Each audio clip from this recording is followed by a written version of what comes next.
All right. So gas prices, according to the Hollow Joe, are coming down, and that's somehow that's progress, or that they're actually doing something. And of course, in that they always blame the oil companies. The oil companies are not responsible for what's going on here. They are. Anyway, at my favorite gas station, it had moved down from 6.89 to about 5.79. I might have got 5.69 a couple weeks ago, but it's back up to 6.89. And this is where they want it. So they get these incremental fluctuations as the supply well, again, the federal government is creating the scarcity with their war on fossil fuels. He told us that that's what he was going to do. Democrats believe the sky is falling and that fossil fuels are destroying the earth. Neither is true. And this is how they create false scarcity. And then, of course, they can use whatever narrative they want to manipulate votes because, well, half of y'all seem to buy into that. But there's no, the only thing that the federal government has done, and more importantly, this administration has done, is elevate the price of gas. And this, by the way, is the longest it's stayed this high. And they're happy about that.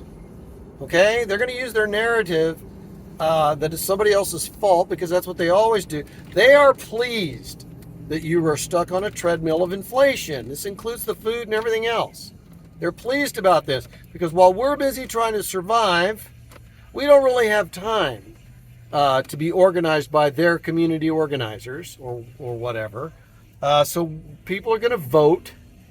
Most people aren't passionate about politics. They should be. But they believe the lie that somehow that this is that what they're suffering from now is market driven or COVID caused this. They really believe that. No, the global response to COVID was completely anti-human. Completely. You don't tell people to shutter their businesses and hand out a bunch of free money and make people stay home. So all of this is the result of piss poor government policies. Well, COVID, it's not the oil companies. Matter of fact, what happened in the late 80s, we found out that there's absolutely no shortage of coal, natural gas, or oil. And that kind of created a glut in an odd sort of way.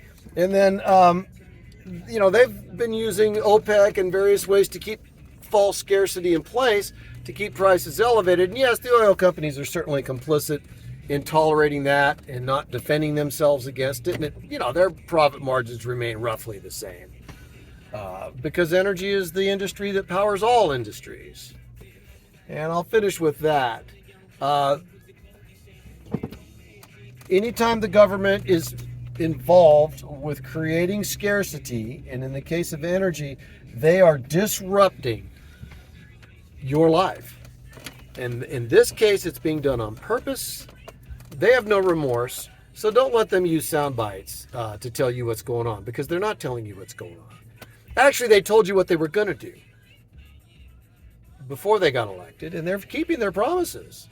Even going back to Messiah Obama, he said energy prices will necessarily have to be higher because it's your lifestyle they object to. It's productive people enjoying their lives that the anti-humanists of the Democrat Party and leftists all around the globe object to. They believe you are unsustainable unless they control every aspect of your life. So while you're busy surviving that, they get to control your life, and you're not really in much of a position to do anything about it now, are you? Yeah. The powers that be know that. Anyway, have a great day.